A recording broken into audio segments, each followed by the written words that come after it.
Hi everyone, I'm Phil from Tech for Techs. Today I'm going to be looking at this gaming mouse from SUREFIRE. It's called the Eagle Claw. It's a 9-button mouse with RGB and it retails for roughly £25–26. And if you're interested, we have links in the description just below.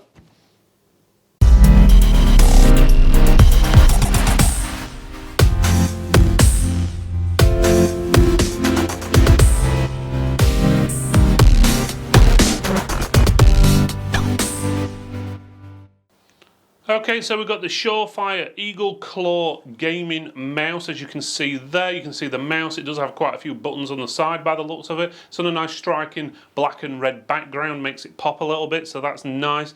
Tells you a bit of information like the RGB, 9 programmable buttons and stuff down the bottom corner there. It does have a door on the front, so you can open the door. It's velcroed back. You can see the mouse there. It's not easiest to see, to be honest, or touch, because it has got like a plastic wrap over it for obvious reasons. But it gives you a rough idea of the actual size and where the buttons are and what it's going to look like. But within the door, it does tell you information about it there, about where all the buttons are, about the USB cable, RGB and stuff like that. So it's got all the information you need pretty much on the front of the box. On the side of the box, there's not a huge amount to see. It just says play with SUREFIRE, same on the other side. And on the back, it's basically all different languages here and a few of the specifications on the side. Okay, so the specifications, it's got 9 buttons, it's an optical sensors, the resolution is between 600 and 6400 dpi, and you've got 6 dpi stages. Your polling rate is up to 1000 Hertz, the lifetime is 5 million clicks, acceleration is 70 ± 10G, the FPS is 6000, you've got backlight multicolored RGB, it's fully programmable via software, Windows only, so bear in mind if you were using this on a Mac or some other console, you won't be able to do the programmable features. The cable length is 1.5 meters, the dimensions is 126 millimeters by 80 by 39, and the product weight is 150 grams, and it is plug and play USB. Okay, so you can see what's in the box. It's basically 3 items: the mouse, a disc, and obviously the manual or the quick start guide. It is in colour, at least the front is, and the inside is as well, so that's good. If you're over 40, you're probably going to need a magnifying glass to read what it actually says, or you can have a look at the manual on their website. Personally, I would have preferred to see a QR code you could have scanned to get the manual up on your phone or tablet or whatever device, save environment and everything, and it'll also save these guys money as well, just having a small QR code on the box. There is some pictures here showing you the software. Again, similar to the other mouse we reviewed, it's basically that dark, you can't really see what's on the pictures, to be honest. It's a bit pointless having those pictures on there, they're a bit small for the manual. Again, if you're looking at it on the website, it's probably going to be a lot bigger. Next up, we've got a disc or a CD for software. I'm guessing that's the software for the mouse. Who uses discs these days?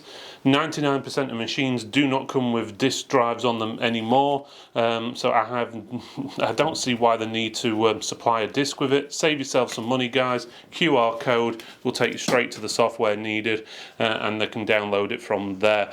We are in 2021, not 1980 anymore. Right, let's go on to the mouse. Okay, so let's have a look at the mouse itself. As you can see, it's mainly black and it's got some red buttons, but before we go into detail on that, let's just have a quick look at the cable. The cable is a mesh cable. It is roughly 1.5 meters long, so it seems a nice, decent mesh. It does cause the mouse to sort of bend round a little bit. It's not the freest of cables, is probably the best way of putting it. It is a little bit stiff, could do with being a little bit lighter, so obviously if the cable gets snagged, it's going to affect your mouse a little bit, as you can see there.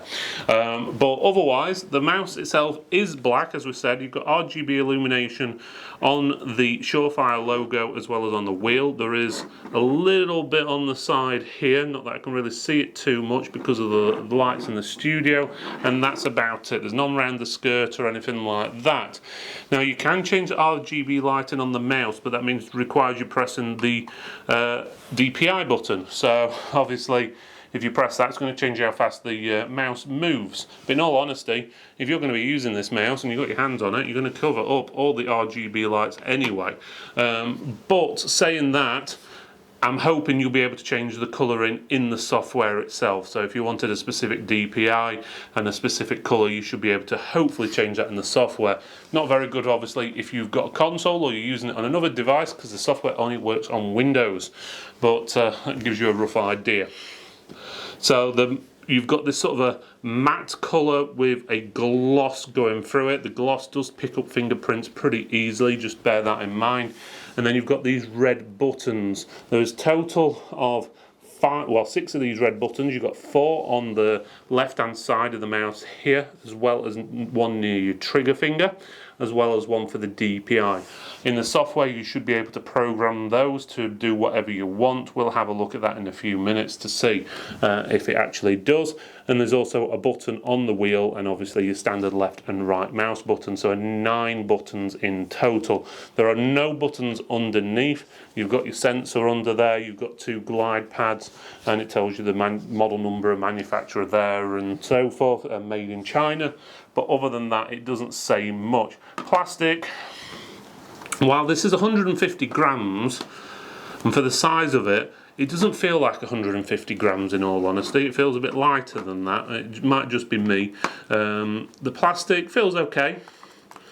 It does feel a little creaky, as you can see there. That's without me pressing on the actual buttons. So, as you can see there, it does seem to be very thin plastic in places. Other places seems pretty sturdy. For example, on the top it's alright, but the actual sides, if you grip too much, it does creak a little bit. But again, you shouldn't really be gripping it like that unless you're a gorilla. But otherwise, it's pretty straightforward. There's not much else to talk about other than those 9 buttons. Yes, you've got a lot of buttons there. Should be ideal for someone who's into first-person shooters, or even potentially things like online role-playing games and stuff like that, because you've got lots of different buttons on there to do different things. So you could set one up for kneeling, crouching, lying down, jumping, quick aim or slow aim, or whatever you want to call it, and all your other features, changing ammo or weapons and different things like that. You can obviously program them to do what you wish. Okay, so the first thing I noticed when we install the software, it's, well, really small. It's really hard to see. I'm running on a 4K screen and it doesn't scale with it, so I'm pretty much needing a magnifying glass to use this actual software, which is a bit of a pain. So even on HD screen, it's not the biggest in all honesty. On a 4K screen, it's only taking up roughly around about 450 pixels wide, so it gives you a rough idea. It is actually quite small and it is definitely not scaling. So if you're definitely over 40, just like on the manual, you're going to need a magnifying glass or some really good glasses to see what it's actually saying. But next up, on here you can basically bind all the keys. They all look like they're you can bind them to whatever you want. So you've got options there for changing it to left button, mid button, right button, forward, back, DPI, media, a macro when you've created one, shortcuts and so forth.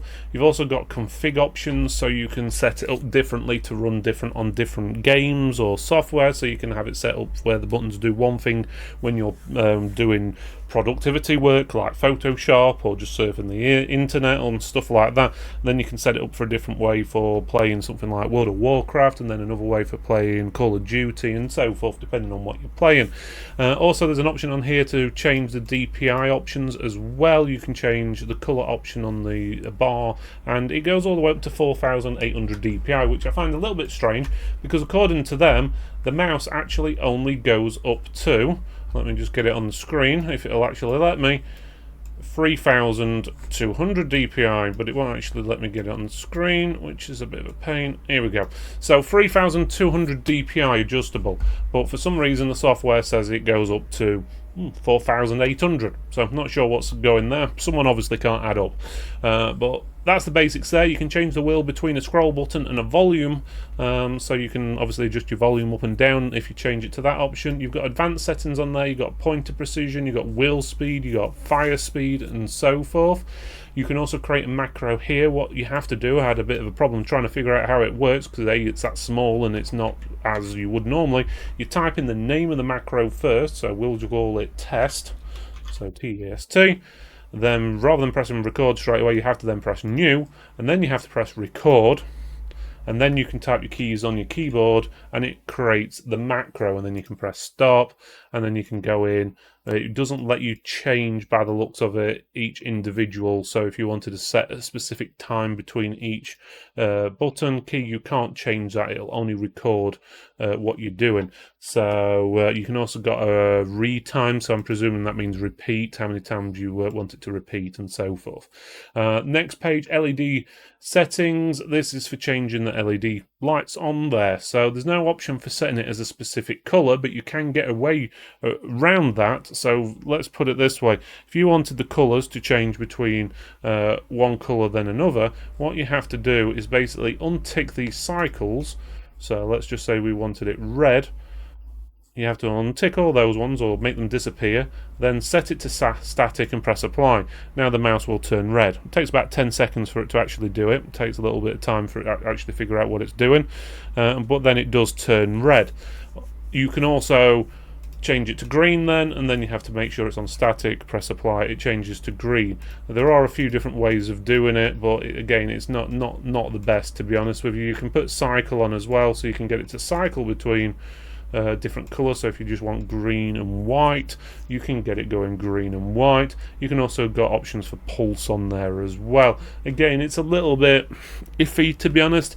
The software, I'd say, was, I don't know, made by a hardware engineer, so they're not very good making software, so they've just made some software just so the mouse would work. It seems like it's software. I've seen very similar stuff what's been rebranded from other places before, to be honest with you, but again, it's not the best software, but again, it's only like a 20 odd quid mouse. It's not the best mouse in the world, but I think if they spent a little bit more on the software and maybe a little bit more on the plastics of the mouse, it'd probably be a little bit better. Overall, the mouse, yeah, it's not too bad for 22 quid. You've got a 9-button mouse that do lots of things. You can configure it, not bad. Catches is obviously the things we've mentioned. The cable's a little bit stiff. The mouse does creak. You can probably hear that now from me squeezing it, which is a bit of a pain, and so the plastics could have been a bit better, to be honest. So it's not a bad mouse, but it's not a brilliant mouse. I wish they just spent a few quid more developing it, and probably even charged a little bit more for a better mouse. Thank you for watching this video, everyone. It's really appreciated you made it all the way to the end.